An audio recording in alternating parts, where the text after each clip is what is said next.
Assalamualaikum warahmatullahi wabarakatuh. Bismillahirrahmanirrahim.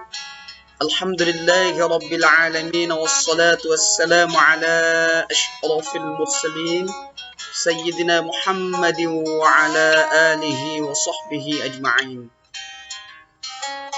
Siswa-siswi sekalian, kembali kita bertemu dalam proses belajar mengajar online. Dan kali ini tema kita adalah dakwah Nabi di kota Mekah.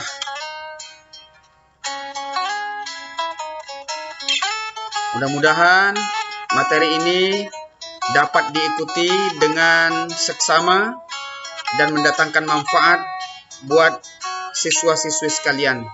Amin ya rabbal alamin.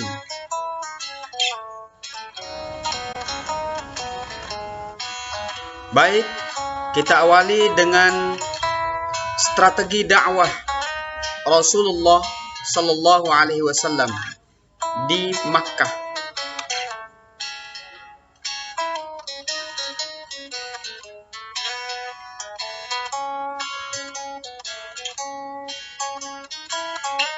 Ini strategi dakwah Nabi yang pertama, yakni dakwah secara sembunyi-sembunyi atau diam-diam.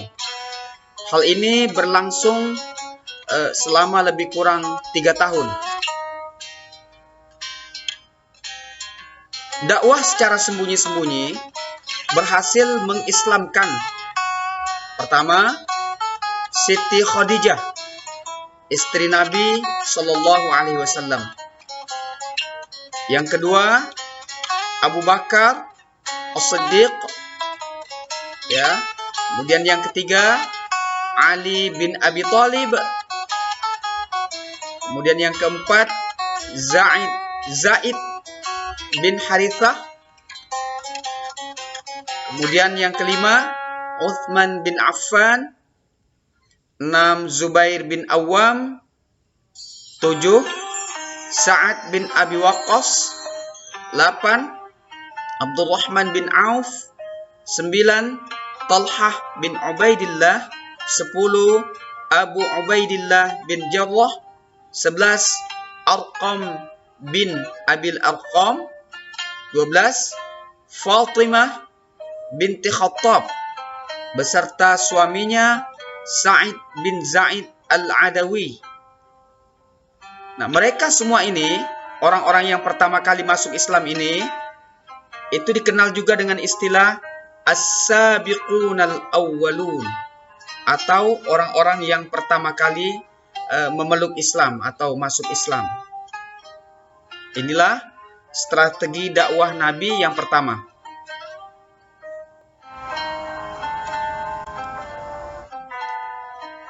Selanjutnya yang kedua.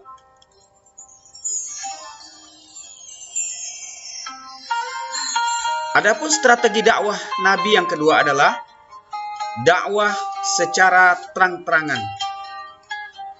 Hal ini mulai dilakukan oleh Rasulullah Sallallahu Alaihi Wasallam tatkala telah turunnya firman Allah, ya, yakni surah Al-Quran, surah Al-Hijr ayat 94 yang berbunyi,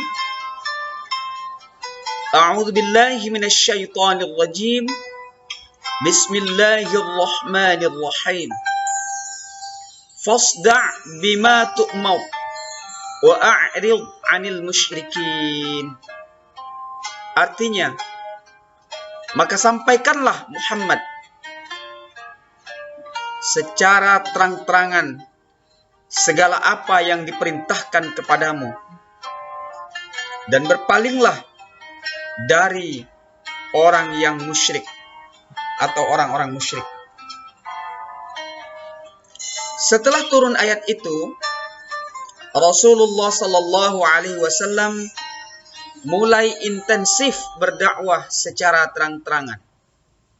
Beliau merasa lebih mantap untuk berdakwah karena salah satunya adalah mendapat dukungan dan perlindungan dari paman beliau, yakni Abu Thalib.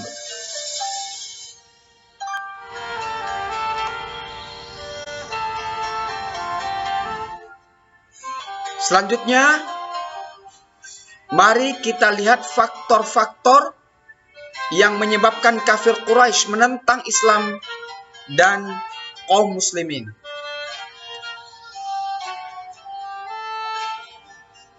Pertama, perebutan kekuasaan. Menurut mereka, tunduk kepada Nabi Muhammad SAW itu artinya sama menyerahkan kekuasaan kepada keluarga Muhammad SAW, dan mereka tidak ingin itu terjadi. Yang kedua, mereka tidak menginginkan adanya persamaan hak dan derajat. Orang Quraisy merasa lebih mulia daripada golongan bangsa Arab lainnya. Sedangkan agama Islam memandang semua manusia itu memiliki hak dan derajat yang sama di hadapan Allah Subhanahu wa taala. Ya. Jadi kemuliaan seorang hamba di sisi Allah itu justru diukur dengan ketakwaannya, bukan dengan kebangsawanannya. Kemudian yang ketiga, taklid kepada nenek moyang. Orang Quraisy merasa agama dan kepercayaan yang telah mereka anut selama ini sudah cukup bagi mereka dan tidak perlu ada ajaran baru. Jadi mereka itu tidak mau, ya, alias menutup diri akan datangnya agama yang dibawa oleh Nabi Muhammad SAW. Inilah 3 faktor, ya, paling tidak, yang menyebabkan orang-orang kafir Quraisy menentang Islam dan kaum muslimin.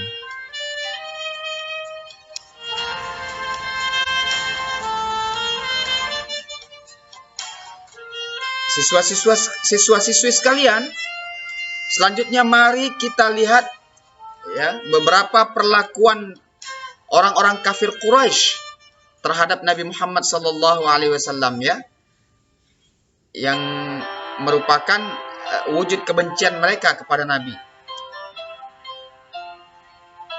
Nah, ini orang-orangnya.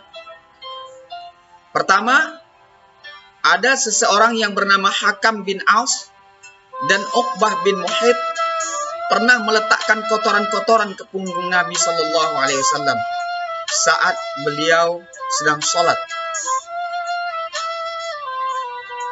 Yang kedua, Ummu Jamil, ini istri Abu Lahab, sering meletakkan duri-duri di depan pintu rumah Rasulullah SAW supaya beliau kesakitan terkena duri tersebut saat keluar rumah.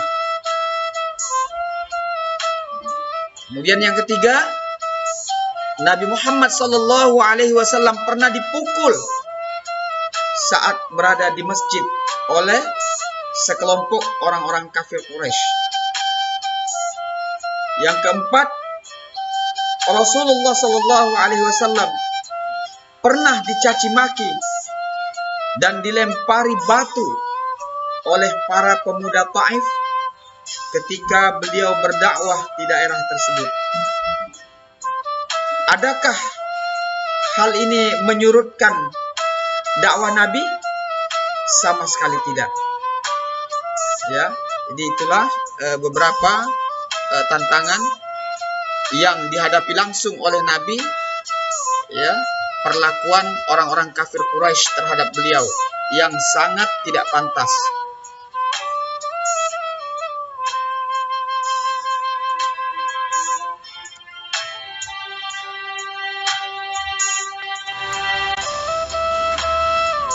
Baik, Ananda, pada pertemuan kali ini, inilah tugas yang mesti Ananda kerjakan.